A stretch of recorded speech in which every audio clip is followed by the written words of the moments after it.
hina වෙලා හිටියම මිද්දිනිය තියපු එක අල්ලගත්තා මෙයාම ගිහිල්ලා මට ඒක අල්ලන්න දෙයක් ඉතුරුනේ නැහැ. ඒකත් මගේ ඇඟේනේ දැම්මේ. අන්තිමට හරිනේ. ඉතින් ඒ හින්දා ඔබතුමාලා මේ හැම එකම අපේ ඇඟේ ගහලා ඇඟ බේර ගන්න ගියොත් ප්‍රතිඵලය දැන් පේනවනේ මැතිවරණයේදී. ඒ හින්දා හැම එකම මේ අපේ ඇඟේ ගහලා ඇඟ අත හොද ගන්න ලෑස්ති වෙන්න එපා. දැන් ඔබතුමාලා බලයට ආවේ බංකුවක වාඩි කරලා අපිට ලෙක්චර් එක දෙන්න. ජාතික ආරක්ෂාව ගැන.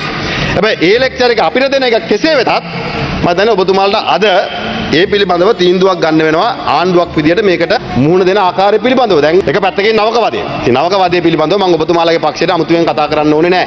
ඒක ඒ පිළිබඳව ඔබතුමාලට පුළුවන් අපුව බංකුවක වාඩි කරලා ලෙක්චර් දෙන්න. ජාතික ආරක්ෂාව ගැන කෙසේ වෙතත් නවකවාදය ගැන. ඉතින් අද නවකවාදයෙන් හින්දා දරුවෝ විශ්වවිද්‍යාලය ඇතුලේ සියදිවි හානි කරගන්න ඝාතනයටපත් වෙන තැනට පත් වෙලා තියෙනවා. ඒ වගේම තමයි පාසල ඇතුලේ.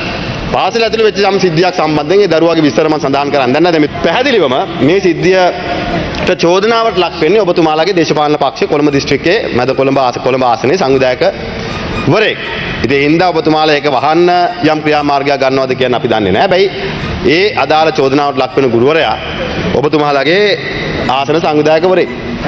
18%ක් ඔබතුමාලාගේ අඩු වෙලා තියෙන්නේ. ඒ හින්දා කරුණා කළා හැමදේම අපේ ඇඟේ ගහලා ඇඟ බේර ගන්න නැතුව ප්‍රශ්න වලට උත්තර දෙන්න.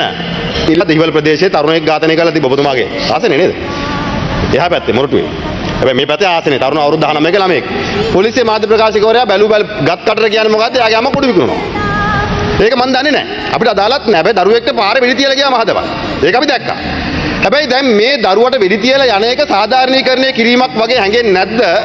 ගත් කටටම මාධ්‍ය ප්‍රකාශකවරයා කිව්වම ඌගේ අම්මා කුඩු විකුණනවා. ඒ හින්දා තමයි මේක උනේ කියලා. දැන් කුඩු විකුණලා මහා කුඩු ජාවාරම්කරුවෙක්ගේ පුතෙක් නම් පාරේ අතු ගන්න නගර සභා රස්සාවක් කරන්න ඕනේ නෑනේ. එහෙම කරන්න ඕනේ නෑනේ. හැබැයි අනිත් පැත්තට රටේ ඝාතන රැල්ලක් අද යනවා. දැන් එදා නම් ඔබතුමාලා ඒක රාජපක්ෂලාගේ පිට දැම්මා. එදා නෙමෙයි ගිය මාසෙත් දැම්මා. අහනානික කිව්වා ඔබතුමාලා සාක්කිය අංගනවා කියලා. එහෙමනේ කිව්වේ. හැබැයි මේක ඔබතුමාලාගේ ආණ්ඩුව. වෙඩි තැබීම් 36ක් කෝ එවැනි ඊට ආසන්න ප්‍රමාණයක් වාර්තා වෙනවා. දැන් අර උදේට නැගිටලා අහන්නේ අද කොහෙද වෙඩි තිබ්බා කියලා අහන දැනට පරිවර්තනය වෙලා තියෙනවා. ඉතින් මේ කාරණා පිළිබඳව ඔබතුමාලාගේ ආණ්ඩුවේ අවධානය යොමු වීම වැඩක් වෙන්නේ නැහැ. මොකද අවධානය යොමු වෙලා ඉවරයිනේ. ඒක හැමෝම දන්නවනේ. මේ ඔබතුමාලා මේකට ගන්න ක්‍රියාමාර්ගය මොකද්ද?